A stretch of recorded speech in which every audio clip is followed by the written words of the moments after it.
upostile ba kodwa nina njengoba bazalwane nilitywina elibuqinisayo oba upostile. Uphinda abe namazwi awathethayo umpostile kwenye indawo athi njengomakhi osisilumko ndibeka qala ilitye elabekwa kade ndibuye ndikhangele ndijonge ubani uthini ukwakha phezu kwalo elo litye labekwa kade. Uthi ke uba ngaba ubani uthi akhe igolide, akhe isilver, akhe udongwe, akhe ingca phezu kwalo, umsebenzi walowo nalowo uya kubonakaliswa ngawo umlilo, kuba yenza loo mini eya kucikida umsebenzi walowo nalowo ngawo umlilo. Ithi ke uba ngaba umsebenzi lawo walowo uthe wama, aze lo wasifumane ntoni? Isithako, okanye ayifumane inzuzo. Uba umsebenzi wakho uthe wama, athi ke uPetros yena xa ithetha lilo eli ilitye elatekiswayo nini bakhe, elasuke lona laba yitye lembono. Now intetha yabazalwana andiyukuthetha ngalitye kubakhonzi bakaThixo aba ndithi basisikhokhe, andiyukuthetha ngalo ilitye, noba ilitye sesiliqonda ukuba lelitye lilitye kuthethwa ngalo, kodwa ndibhekise ukuthi kukho le ntetha ithethwayo ukuba kukho abazalwana abangabakhi ekufuneka baqwalaselwa bathini ukwakha phezu kwalo lona elo litye labekwayo, bathini ukwakha, kuba elowo nalowo owakhayo phezu kwalo litye umsebenzi wakhe iyezi imini ezawukubonakalisa ngomlilo. Umsebenzi walo mzalwane uthini? Wakha. Okay, omnye angafuna ukuthi thetha bakhona amazalwane abangabakhi na njengoba inkosi seyakhile, mhlawumbi lo mbuzo inkosi seyakhile ibandla mos. So umbuzo ngoba xa kuthiwa ke ngoku nina ningumsebenzi wami enkosini, atsho lo mpostile, nina ningumsebenzi wami enkosini apha, abuye athi lo mpostile makaqwalasele ukuba uthini ukwakha. Abazalwana abalifundisayo ibandla, abazalwana abalikhokelayo ibandla, sekwintetha ethethwe ngumpostile kwakhona Efeso wathi uKristu wanika izibabalo azibale zibe 5 athi ukuze upheleliswe ntoni? Umsebenzi wokwakhiwa komzimba. So njengoba inkosi yalakhaya ibandla, umane ukhumbula bakhonzi bami intetha yamakubi ngebandla kusuka izolo. Now ndisathetha ngalo ibandla. Njengoba inkosi yaliqala ngokwa ibandla, kukho abazalwana abasetyenziswa yinkosi ukuthini? Ukuqhubekeka nokulakha ibandla. Ekufuneka bajonge uba bathini na ukwakha phezu kwalo lilitye labekwa kade, bathini ukwakha phezu kwalo. Kuba ubani uthi ukwakha kwakhe akhe ngengca, akhe ngegolide, akhe ngesilivere, iyezi imini lo mzalwane wakhayo eyakubonakalisa ngomlilo umsebenzi wakhe. Uthiwa ke uba umsebenzi wakhe uthe wasurvive wagqitha. Bazalwane, akuthethwa ngomsebenzi akuthethwa ngale, kukhona imisebenzi boss, kukhona imisebenzi. Njengoba kuzawuthiwa elowo nalowo uyokuma phambi kwesihlalo sokugweba sikaKristu aphendule ngakwenzileyo. But kule ntetha uqondwe ne-straight nabazalwane abanikwa isibabalo nezibabalo zokuthini? Zokwakha. Besakha ibandla. Le nto kuba bangabebantu abakha ibandla, njengoba benabantu abamisela ukuba balijonge ibandla, bazawuphendula ngakho konke abathi bakwenza kubo ibandla. Ithi athi lo mpostile xa eyiwonisha ibandla athi balulamaleni bathobele kuba bama njengabaya kuphendula ukuze bakwenze oko betheni bexhwayitile. Naw nomzalwane okhokhele abazalwane nomzalwane ukudolopha edolobheni kuzo lo mzalwane ulakhaya ibandla makaqwalaselwa ingaba lo msebenzi wakho uproud nangawo.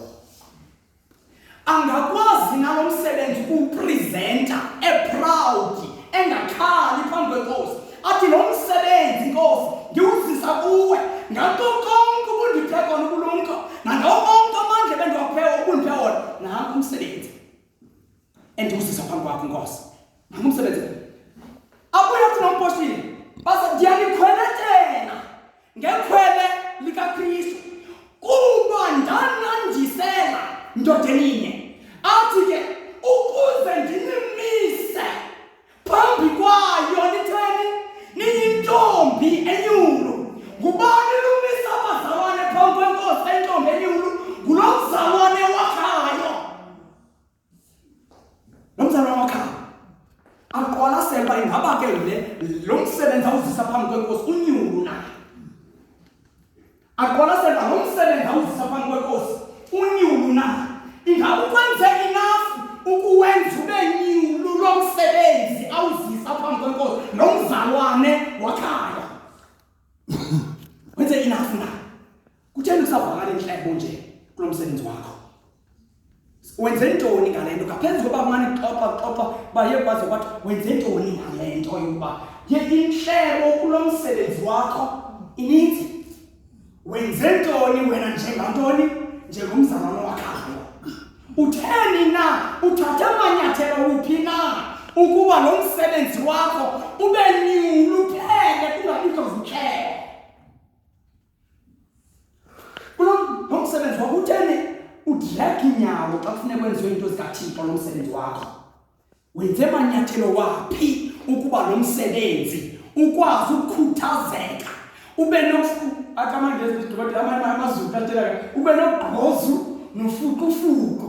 Lo msebenzi wenze amanyathelo uphi wena ukuba lo msebenzi wakho ukhuthalele ukuxabisa into zikaThixo lo msebenzi wakho? Ngifuna uthi ababandleni bazalwane vumani niyazi ukuthi abazalwane kukho abazalwane uKristu abamisa phakathi kwenu ukuba banisebenze. Kama nivumele nento kuthiwani yokusetyenzwa. Vuma nisetyenzwa. Ukuze lo amiswe nguKristu ukuba nisebenze ayenze manje nento yokusebenza nina. Anganqini ngani impela uthi kuba yeyinkosi ngiyabasebenza kodwa hayi abasebenzeki. Bazikelele futhi uba bazusebenzeka.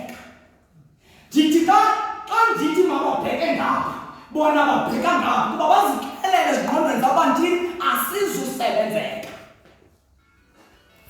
Niyabenzele lula abantu bazalwane ukuze nabo ngexesha lokuphendula kwabo baphendule bedobile ezinhliziyweni zabo bedobile. Now kodwa ngeintetho yabayikho ukuba ngempela namhlanje ngobazalwane babekelwe lento ukuba bathini bakhe abazalwane ubani nobani abuze ukuzibuza umbuzo uba lo wami umsebenzi kutheni nje kama lo muntu uzawuxakeka ngobona uba ukubulwelwe kulo msebenzi wakhe ngulo muntu usebenza ngomsebenzi athi aqwalasele athi ayikhomerisha ibandla esendaweni ethile abomba liyaprogressa linenkqubela kwindawo ethile ngilisebenzayo lethini lesilekisha. Athatha unyathelo lo mzalwane wakhayo ayocela sibabalo sithile kulo dolophi. Mhlawumbe kumzalwane kwesibabalo sithile kulo dolophi athi mzalwane awuncede manje inkosi yavuma ukuzosinceda apha. Ndibona ukuqwalela kulo msebenzi ndiwusebenzayo kwi-area ethile and ndiyazi uThixo ukuthi kubabale ngale area. Khawuthenge uThixo avule ithuba akuphe ukuba uzosinceda ngale area ngoba iyaqwalela kule yam idolophu. ngulo usebenza umsebenzi uqhaqhe kangalento kuba nguye okwazi ukubona ubulwelwe kwale nto ayisebenzayo ayibona inobulwelwe apha nalapha athi ngenxa yobulwela kuzothi kuthiwa abalali bathandaza ntoni ngomhlanga abalali lo mzalwane akabinethuba lokulala njengabanye abazalwane kuba uyaziqonda uba kukho umsebenzi ekufuneka umise phambi koKristu onjengentombi enyulu kholo msebenzi laphendula yelinye elonga laphendula yelinye elonga laphendula yelinye elonga laphendula yelinye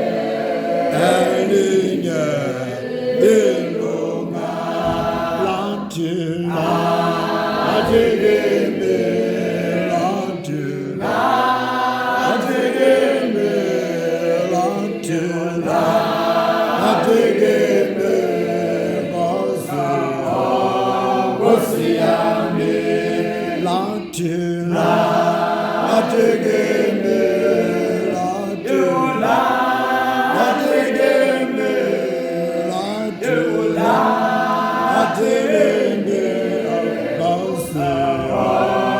ngosiyami mango balena befela pena mango balena befela pena lambo abambete abambete okumhlophe lambo abambete abambete okumhlophe nathina athebula nathina athebula nathina athebula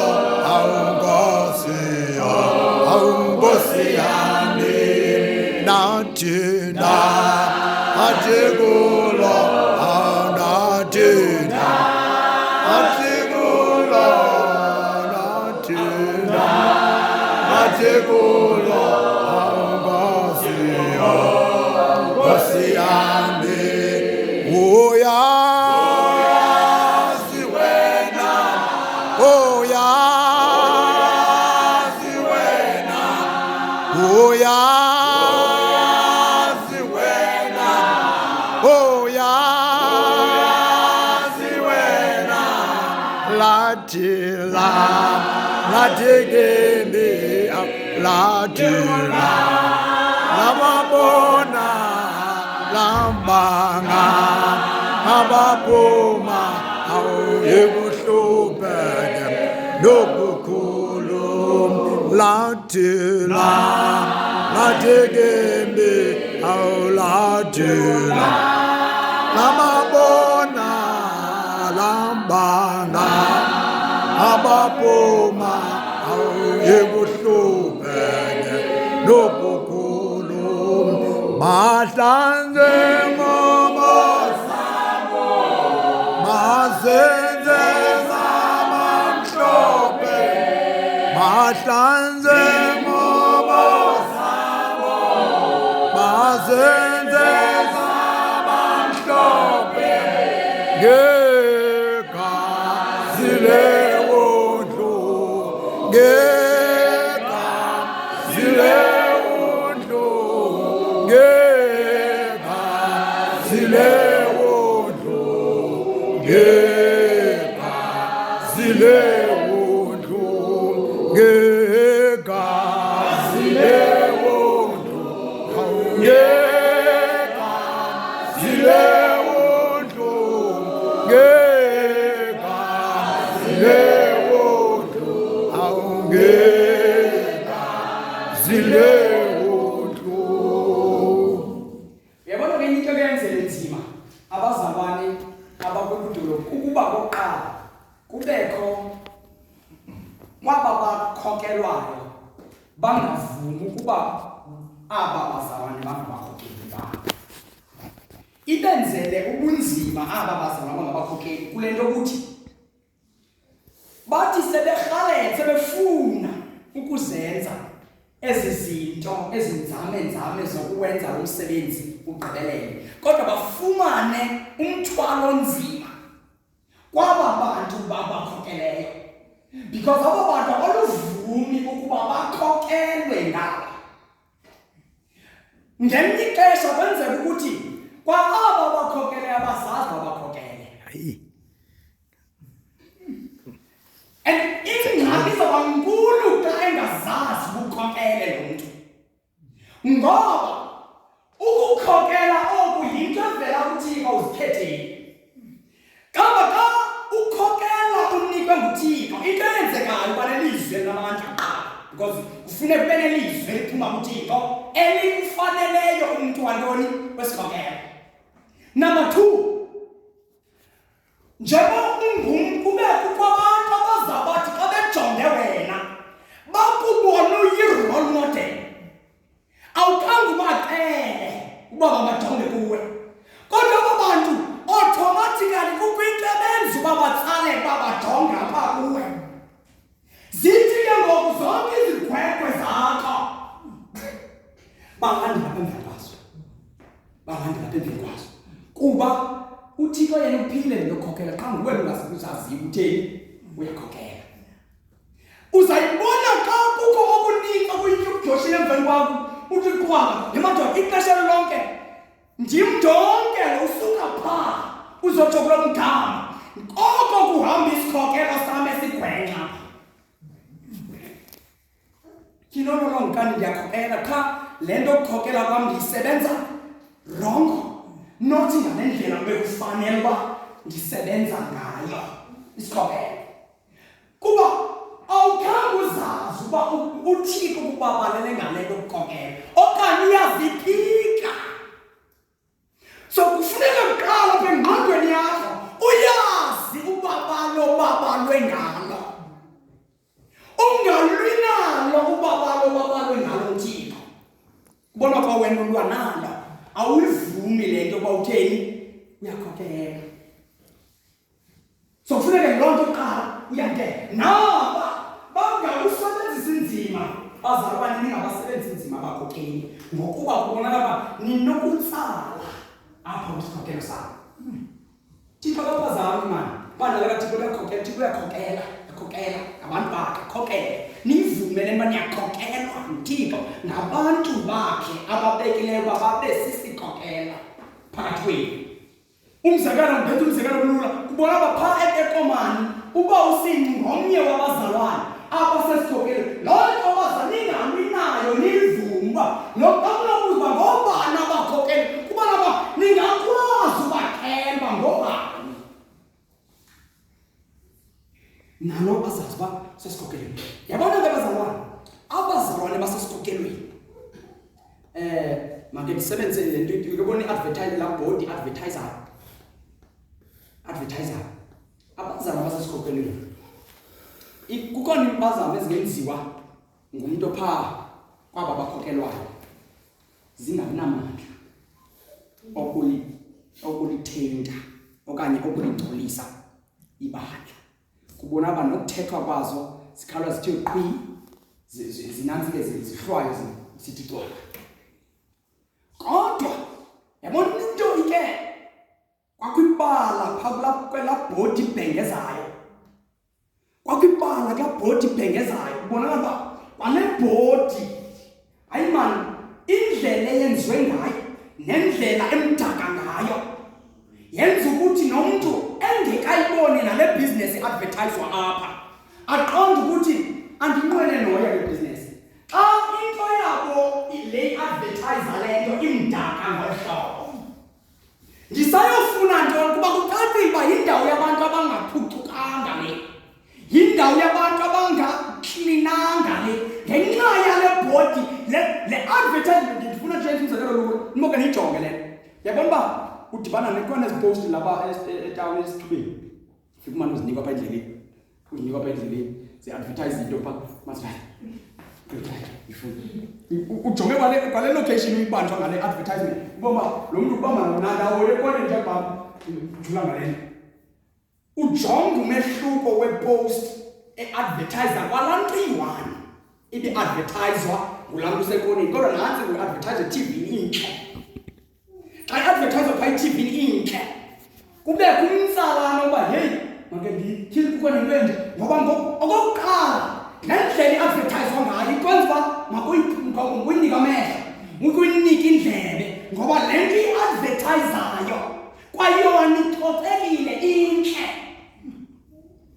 But xa i-advertiswa into emdaka ayikwazi uba nomtsalane ebantwini ngenxa yale nto i-advertisa le nto.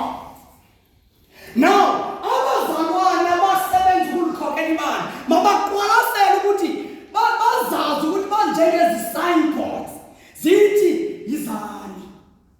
Uba ke balimala phaa, uba ke bangena phaa kubo ubumdaka into eyenzekayo eyabo igcwale iba ibhodi advertise elizwe lonke zayiva seyigcwale uthi ufika bawusindika abasefikile xa ufika endaweni hayibo eDurban ifikile because ububuso ufuna usebenza namazwi ububuso babazalwane ububuso bebandla abazalwane bakho babubuso bebandla futhi loo nto mabantu behamba bazazi uba ukuhamba kwabo bayaqonda uba because babubuso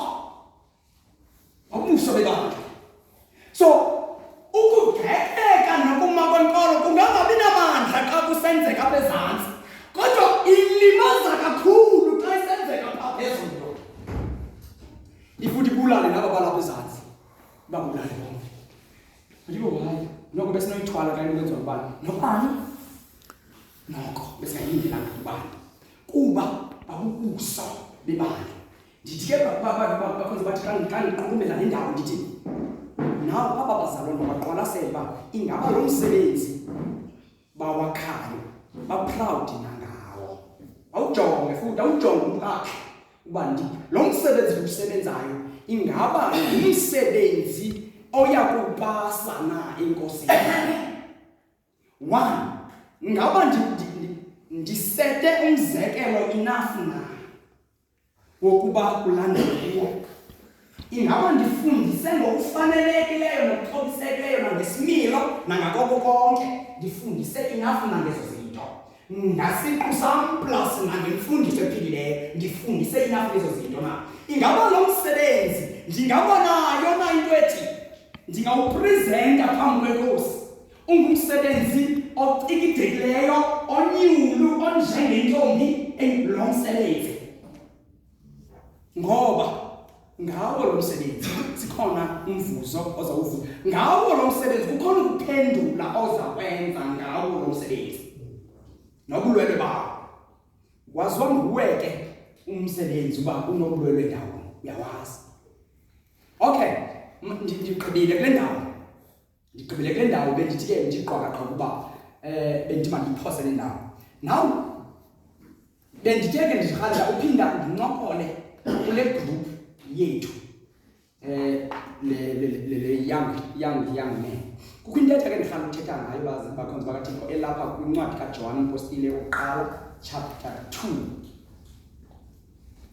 Qinisane enkosini, qinisane enkosini, enkosini nasemandleni, emandleni amakhulu qinisane enkosini, qinisane enkosini, enkosini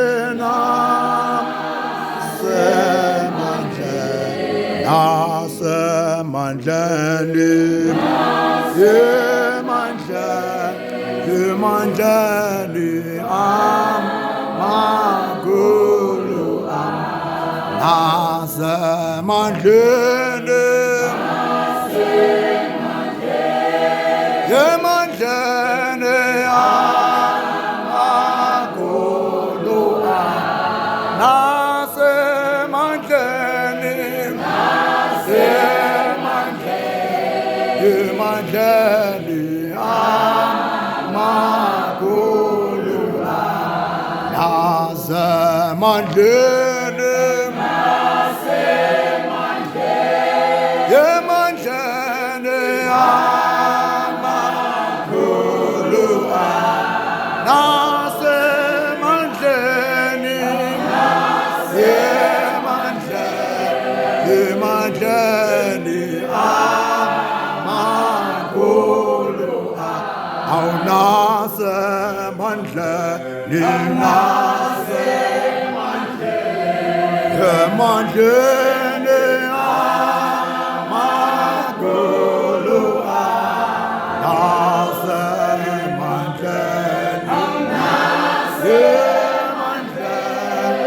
emandleni amakhulu awunasemandleni emandleni amakhulu nasemandleni emandleni amakhulu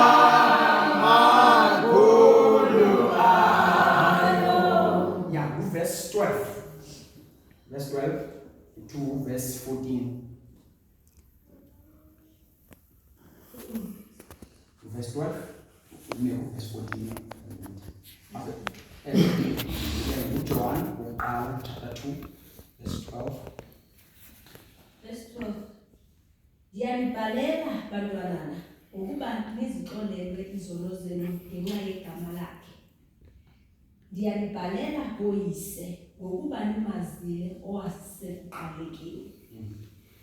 Ndiyanibhalela madodana ngokuba nimeyisile ongendawo. Okay, ndithethe mos ndizothetha namadodana. So ndicela ke kule nje bezafunda lo daba bese nibambe kakhulu le ndawo kuba yinto libhalelwa amadodana. Okokuqala ukuthi phaya ndiyanibhalela madodana ukuba nimeyisile ongendawo. Qhubeka. Ndiyanibhalela bantwana ngokuba nimazile uyise. Ndanibhalela boyise ngokuba nimazile owasekuqalekeni. Ndanibhalela madodana ngokuba ninomelele laye ilizwi likaThixo lihleli kuni nimoyisile ke ongendawo. Ndiyacela kule verse 14 umuntu onentetha yesiNgesi akafundela verse 14 ngayo. I write to you, dear children, because you know the Father. I write to you, fathers, because you know him who is from the beginning. I write to you, young men, because you are strong, and the word of God lives in you, and you have overcome evil. Kunendawo endithanda apha sithi I write to you, young men, because you are strong, and the word of God lives in you. And the word of God lives in you, and you have conquered the evil or the devil. Kukho into apha kufuneka abazalwane bethu abangamadodana ekufuneke niqondile nijonge futhi. Uhlelo lukaThixo xa emuvi bakhe ubungaqala nje throw back kusukela ngoIsrael.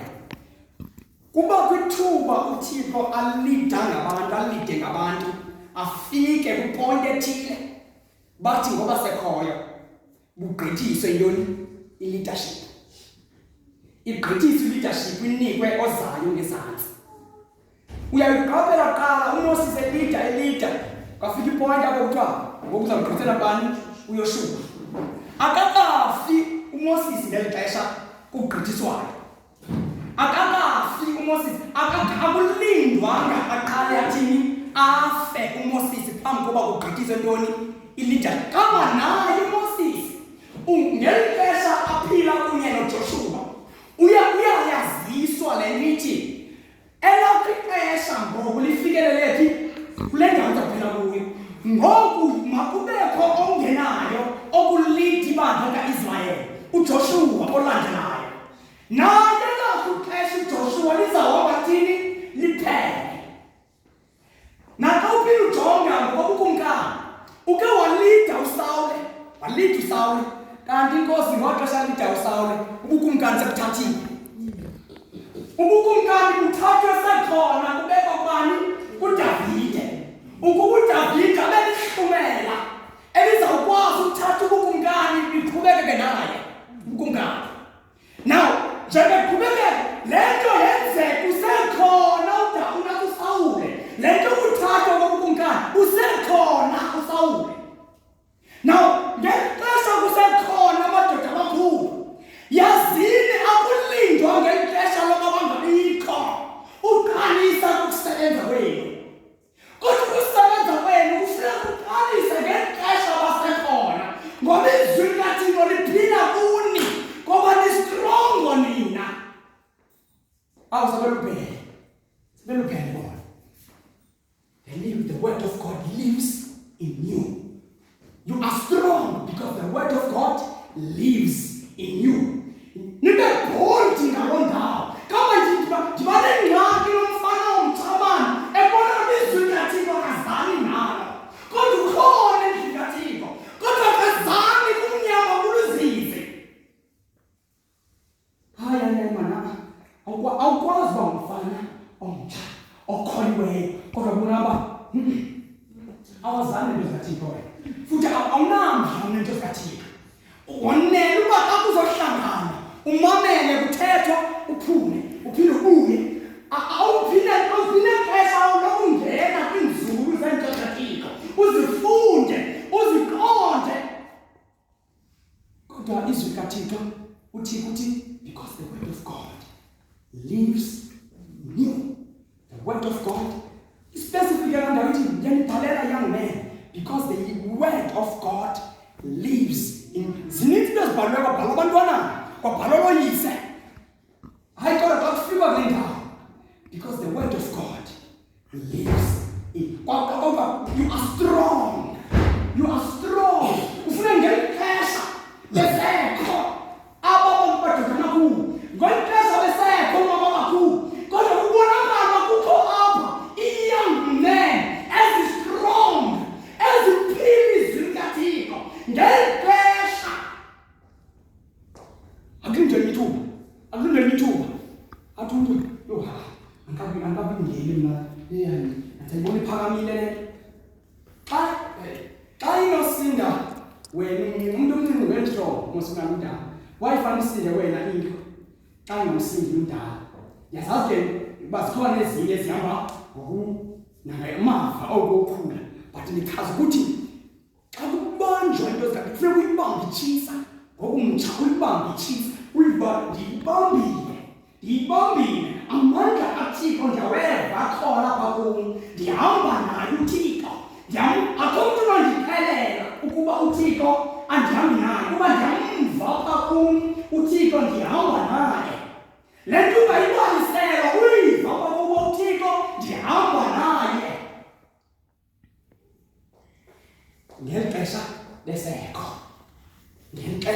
lesekho ningamindi bazalwane ningathuze niqale ukusebenza izinto kuba xa senisebenza bengekho kuzawuba kunintsi ukubhuda ukubhatyaza kulunge uba uqale ukubhatyaza ubhudwe ngobesekho ukuze njengabantu ababehamba okomosisena amava yoba kudilwa njani nabantu because xa udila nabantu udila nengxaki xa udila nabantu naw kufuneka abantu abanamava abazomane besithi njengoyikho bathi kuwe heyi ayiphathwa kanje khawuyibambe kanje le nto uyidinga nabo uyisebenza ngeli xesha basekhona ukuze bakunqwanqwade bakohlwaye bakubonise kuba basekho ukubona umsebenzi basekho tax ibambe itshisa ngoku umuntu avuthe ngoku because the word yabona ke itriki kaSathane yoba nangoxa ujongo yena uninzi labaphandle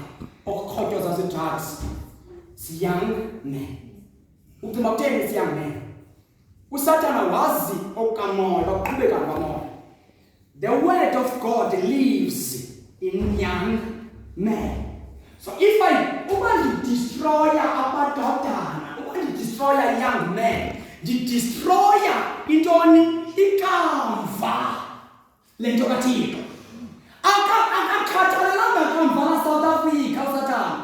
Akakhathalelanga kamva la America. Ukhathalela ikamva lebandla kaThixo. So uba destroy abantu abatsha abafana, destroy future. Destroy future. That's why uba izwi lathi njengoba niphila nimoyisile ongendawo. Nimoyisile ongendawo. Ungamani sithi hanza phila ubutsha bami, phila ubutsha bami, ubutsha bakho phila koThixo. Phila koThixo ubutsha bakho. Ngokwenje njalo umoyisile ongendawo. Ngoba ongendawo ufuna kanye nina. Futhi niphumela umkhosi. Unidestroya left, right and center. Ngale ndawo yedrugs ufumane eyona weapon enkulu. Ufumane eyona weapon enkulu.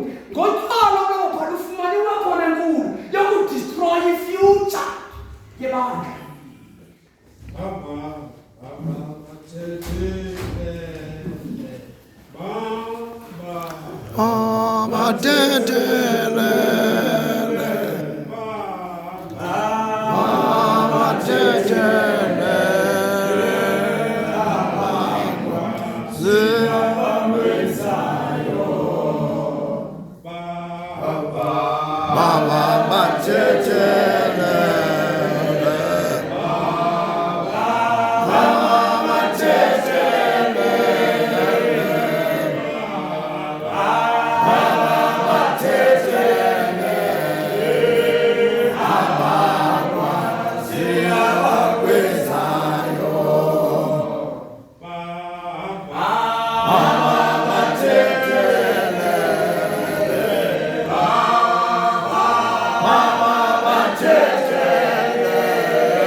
Zion.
ugcwele amaxhego abafana bambamba kuba uSathana wazi into eningayazi wazi into esingayazi yoba uba ke walinga kugcwala abafana apha elibandla lipowerful kakhulu ngoba izwi kaThixo lithi you are strong young man. The word of God lives in you. Kambe senishumayela uba uyakwazi kwenzeka manje ukwenza ngowethu ngenzithi kawalanto bonke abafana ogcwala nibona uba ndikhangela indlu kaThixo andikhange abafana nje ndichaza abafana mna endithi abayiqondayo le nto yoba izwi kaThixo liphila kubo gcwala and uyayazi uSathane uthi indoda uyayibamba incinci hayi nditsho nami ukubamba isinyani incinci uyayiqobula nzima gqithi uyayiqobula nzima kufuneka ibeke nefotsholo nentontoni iqobululeke senuyibona ingenile apha endlini kaThixo ikoba heyi kodwa ukumlenze osashiyeke phaa akusarhuza because indoda iyayimeka into kayibambile ibamba nyani ibambisise xa ive nyani ibamba nyani ibheke nayo phambili futhi indoda ayogwala yiyo le nto ezakukhuthaza nonke kuthiwa hallo amadoda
young man, you are strong.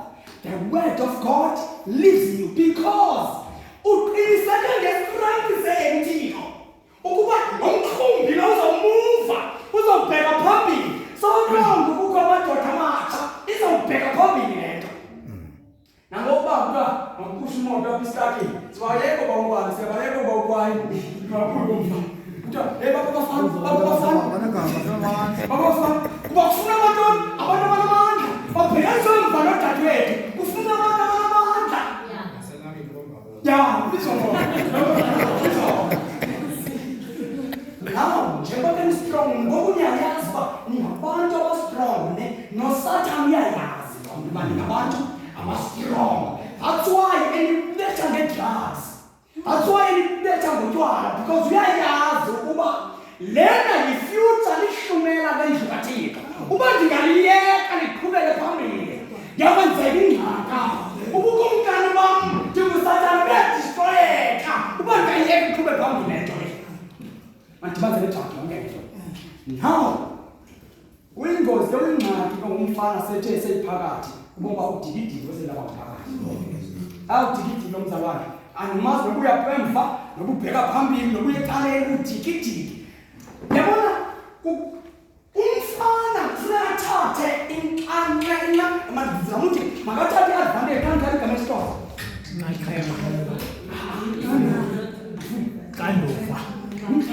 umuntu okutokuba ikhona into ethi eFilipi ithi akathanga ukulingana nakhe noKristu noThixo. Ufuna igama makayithathe ixhoba le nto yokuba ngumfana omtsha abaleke kakhulu ngayo u-17 ngale nto bengumfana abaleke nyani. Ubona abantu kuyabaleka apho kuphethe umfana kukhona kutshisa kutibhe kuba kuphethwe yintoni ngumfana. Abaleke kuzixesha loba uzaba ngangoba ukwayo kuthiwe kuyise kutheka kusefuneka kuthiwe kukuyo yanibhalela kuyise kuba nimazile. Yabona nabo kusaqalisa strong kutani kuba nimazile lowo wayekho wasekuqalekeni sekutheka kubo inkotho zesihlelexhexhene sesituleni nisevile ngexesha leli ndanibhalele uba namazi uyise. Yabona kodwa apha ebafanele kuthiwa njani ibhalela nistrong izwi laThixo lihlala kuni libombeni ngamandla futhi ningoyiki into ngalo niqhubele phambili. Ungoyiki nobhatyaza oku izwi laThixo kuba ubhatyaza oku kukwenza ukuba ustrong. Funda pha kubona kunqandwa nawo ngabadoda abakhulu hayi siphatha kanje ke nomzalwane kungcono kunqandwa nemuzama uphatha kunoba uphathi manqandela hayiba yena nomzalwane simbamba kwesi situlo simphathese. Uyabona umntana nempilo kahle uba nengxaki ngoba umhlele endaweni eyi-1 uvuyiswa nale nto ekutewisa namacephe esithini tyhini ingqondo yakhe iyasebenza. Ingqondo yakhe iyamxelela ingqondo yakhe bengafananga ihleli njani enzinto.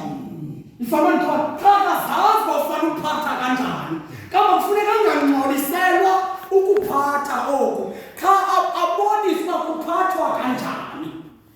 Naye akulungele lo muntu ukuba afundiswe ukuba kuphathwa kanjani.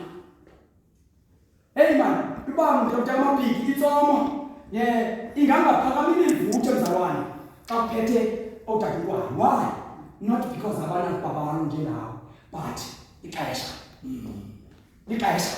babethwa yintoni ixesha leliphi lelokuba badala bekufana. Ndiyathanda le nto amanitsha kuba bathi mabhiki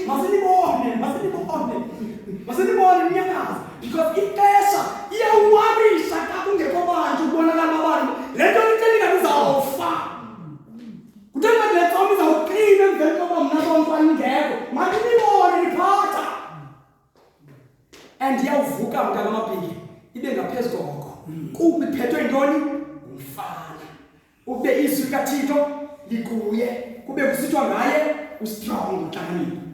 Nani nibaleke kufikelele ixesha lothini buhlelo benu strong kudinge uba abo bazabekho baqale nabo bavezo babo ubustrong elabo ixesha loba kubaleka amafana ngoku kubaleka abafana.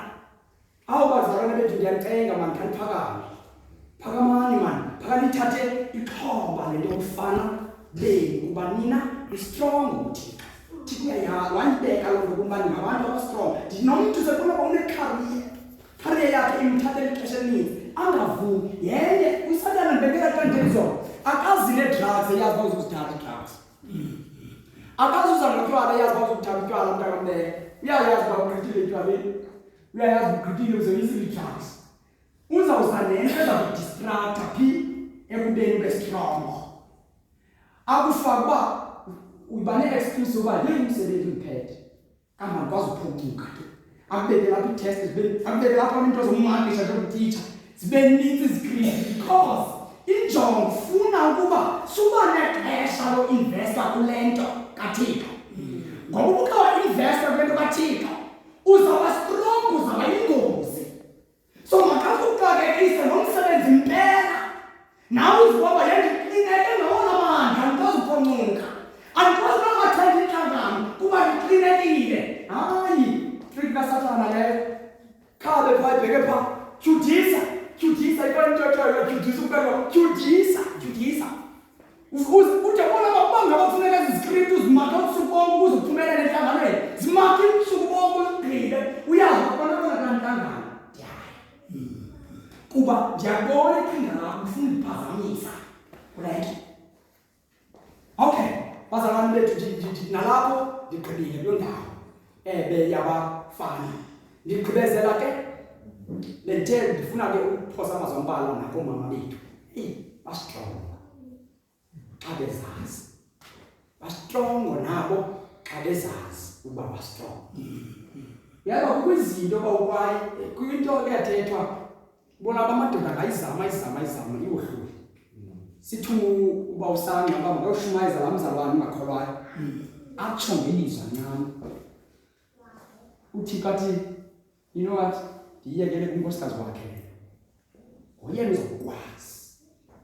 Athi kungekho lizwi azuzeke lo mntu.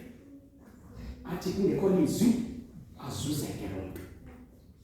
Kungekho izwi ngicela siba ngunansi Petros oqala chapter 3.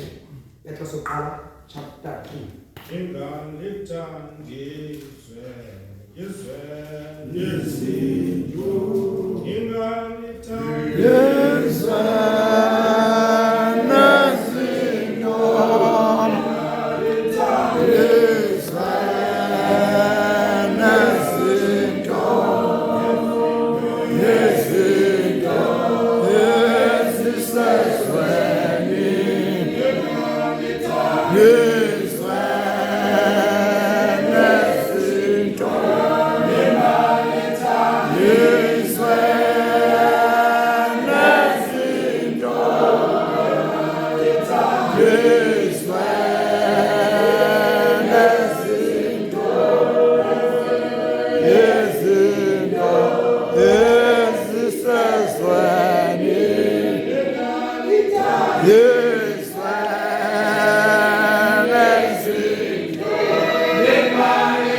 Aluko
kwaba ngumuntu ongumama.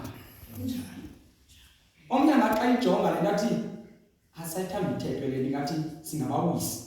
No, iveze power nayo. There's power eninayo uba ipower eninayo niyakwazi ukudestroya, niyakwazi ukwakha. Kangangoba ube wathi uSolomon uyabona ukuthi umfazi wesilungu uyathini uyayakha indlu aphinde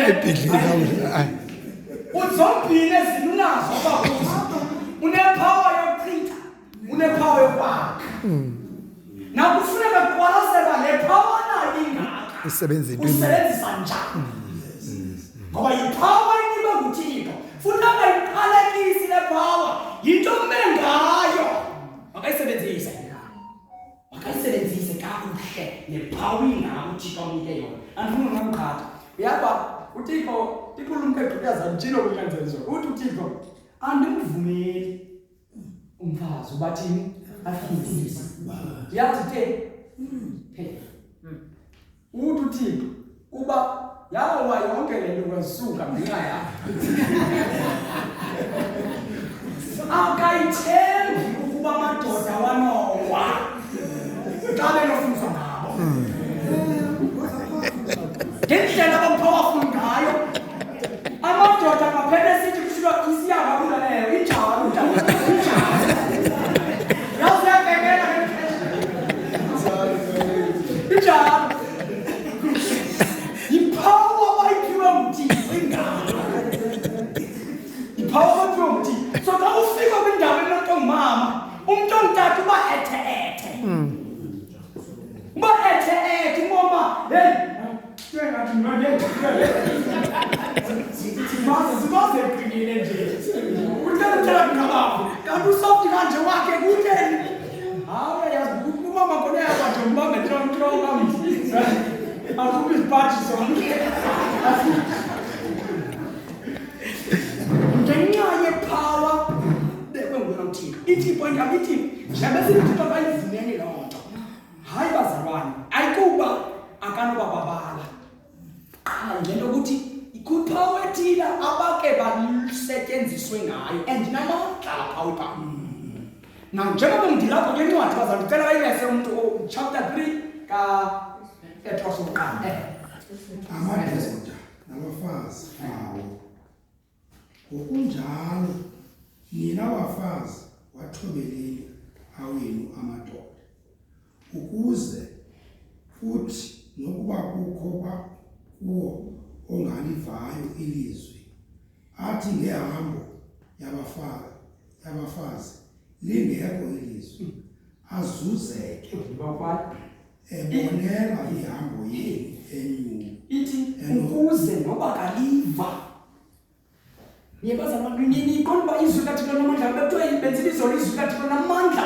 okuthini okuhlaba igqobhoze kubona kukho imeko apho lingangavakala la kungavakala lelizwi likaThixo kule ndoda athi Thixo mama khawungenelele mama khawuncede sisimo nguwe noyenza le ndoda ibithini izuzeke ive kangangepower nayo kukho izinto ezithi nezwi kaThixo linamandla lingakwazi uqhobhoza kule ndoda ngenxa yobuqili benhliziyo yakhe kubonakala ukuze le ndoda izuzeke mayiqale ithanjiswe nguwe ngehambo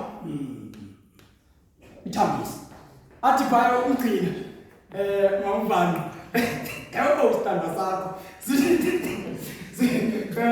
sithi sibona basiyiva le nkomo hayi man ihambo yakho imenze le hambo yakho akoma ndiyanqwenela ndoyibona ndiyanqwenela ndiyofika kule nto inenzalo nkosikazi abenje ndiyanqwenela zabe wandihlamba inyawo ndiyaqala uyibona sukela waqala le nkonzo ndiyanqwenela uyobona uba kufunzwa ukuthini kwenziwani kule nto kutheni ngokusenento entsha yokundihlamba inyawo ndimqhela uba ndibuye late afika ndingxolisele le nto elusuka kuthethe athethe ndiyarhalwe ibona linenzi bathule ngoku. Ndiyarhalwe umele ibona yintoni lenzi bathule ngoku andenzele iimfanelo zam ethule. Andiyarhalwe ibona. Now, loo nto yipower uThixo aninika yona ukuze izindlu zenu zikwazi ukuma. Njengoba kuthiwa unkosikazi wethu iyayakha indlu. Nangoku kuba ke kwakulindo kwasekutywala umuntu ekhayeni. Noma indoda ingafana ibe-straight kanjani iyaphosisa. Akuzubakho umzapho. Kuzaba chaos yomzi nje. Chaos yomzi. Anizibala sidima ngaloo mzi lowo. Because umama khona anasidima, umama khona uyasela, ngapha nangapha uyakwazi. Ngoba ukwipawuthi kwanibeke yona. Yokwazi uzimisa izinto. Yokwazi ukuvusa imilwelwe engamadoda angakhawayo. Avuka khona ngenxa yehambo yenu. Kanti le pawuthi kwayibekileyo noba nikwazi ukuvusa ukufile kuvuke. Ngoba umuntu engakholifile nivuke avuke ejongele hambo lalumama. No, kukho into entsha endingaqhelanga kuwe. Nangoku zigcwala zingakhaveni bagcwele abantu bazagcwele pha. Neecawe ezidlalayo pha kugcwala iqhu nabafana. Why kugcwala abafana? Kukho amantombi. Kuthiwe kuyiwe nobonke. Akuyena ngomabelaniso. Ulandelwa intombi. Now, kule ndawo kukho abantu ababhinqileyo, abachubekileyo, kuyakwazi uba kunina amadoda. Amen. Ngenxa yepower ebekwe apha kuni. Ekufuneka ezindlini zenu niyibonakaliseke loo nto nayamkelayo. Niyibonakalalise hayi ngakuthetha kodwa kuthiwa ngantoni?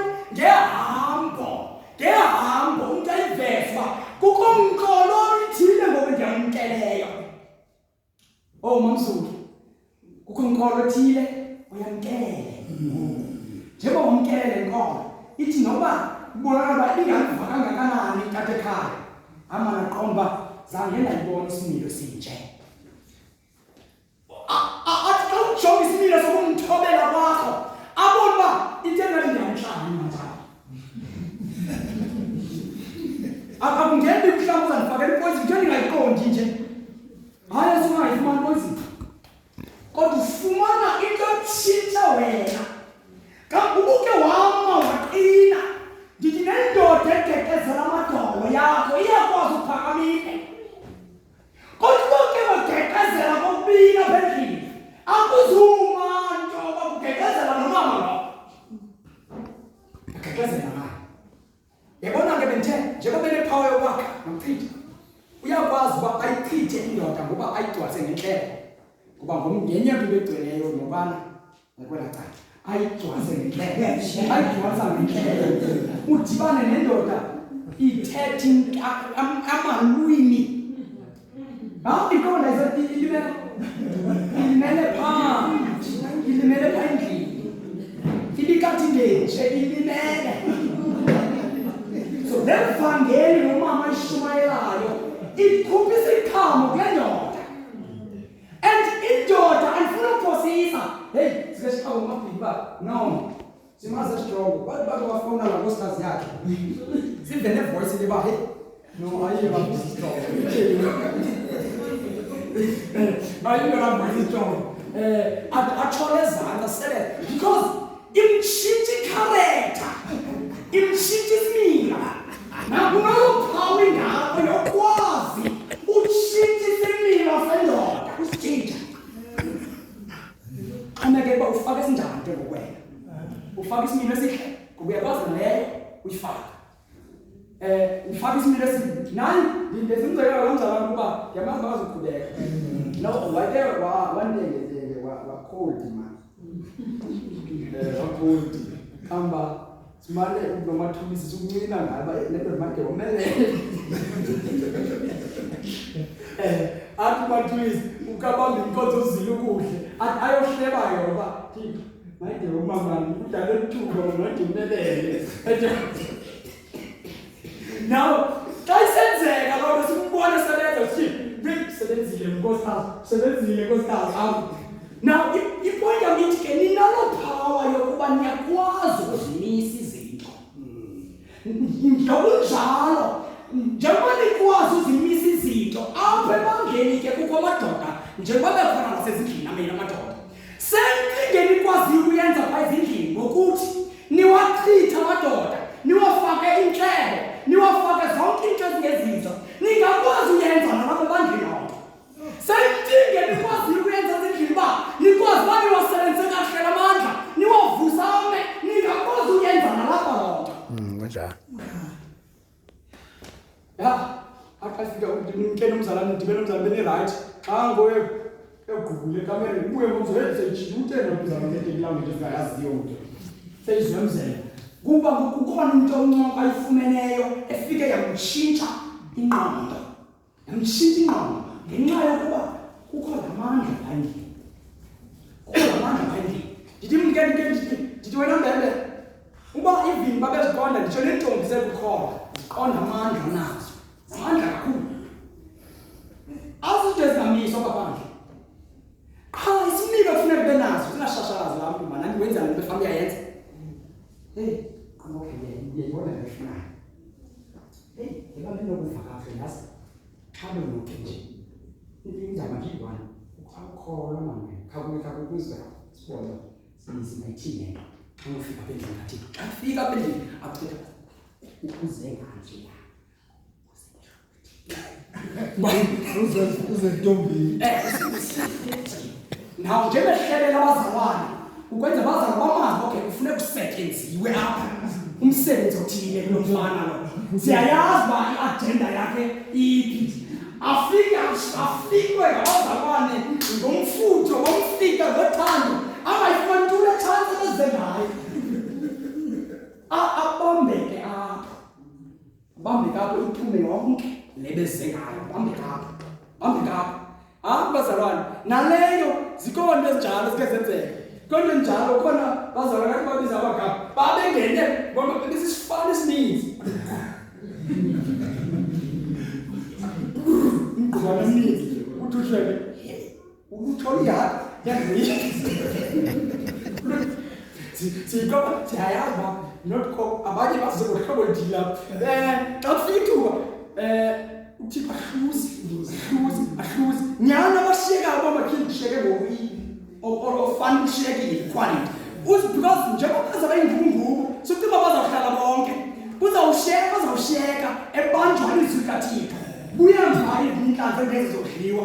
But ipoint endinayo yiloba abantu ababhinqileyo banamandla okwazi ukumisa izinto nozigcina. Mjonge manje lisebenza njani? Sebenza njani ngalamandla angakanani? Khawuyopractice ngalawa amandla phakela ekhaya. Ubone uba ufuneka ke into uzuyibona uyasebenza uqala uthembe izwi likaThixo. Ubuyalithemba izwi likaThixo elithi le ndoda ingakholwayo ingaliva izwi likaThixo. Kungathi ngehambo yakho enhle izuzeke. Yabona suthi imali izoba yi-1 mos. So kufuneka uqale kubekho ntoni? Ihambo. Kufuneka uqale kubekho ihambo. Kamba le hambo ingakuthi upenike wena ubona uba ngakutheni ngakuthala ngonyaka. Le hambo kutheni ngakuthala ngo-2 years. Le hambo iseyihambo. Kodwa isiphetho lesigqeba umntu wahlala kule hambo uThixo uthembekile nje ezwini lakhe iza kuzuzeka. Xa uhambe engazuzekanga iza kukuthobela ukukholwa kwakho. Esakhuluma bheka, esakhuluma